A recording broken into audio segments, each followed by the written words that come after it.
নমস্কার বন্ধুরা, একটা ইম্পর্টেন্ট রেসিপি নিয়ে এসেছি যেটা আমাদের রান্নায় খুব কাজে লাগে। যে কোনো সময় বাড়িতে যদি কোনোভাবে অতিথি চলে আসে কিংবা নিজেরাও যদি একটু চটপটা কিছু খেতে ইচ্ছা যায়, এটা বাড়িতে যদি বানানো থাকে তো সহজেই কিছু একটা খাবার বানিয়ে খাওয়া যায়। এর জন্য আমার দরকার বিট, গাজর, মটরশুঁটি, একটুখানি আদা, একটা কাঁচা লঙ্কা, অল্প চিনি, লবণ, মৌরি গুঁড়ো আর একটু হিং।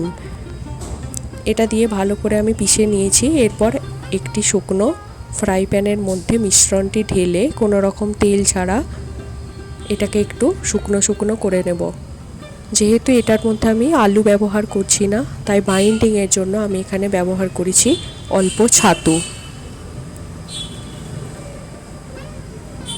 এটা লুচি, পরোটা, কচুরি, কাটলেট বা যদি ডিমের ডেভিল বানাতে চান সেটাতেও ব্যবহার করা যেতে পারে, যার রেসিপি আমি পরে পরে আপনাদের সাথে শেয়ার করব।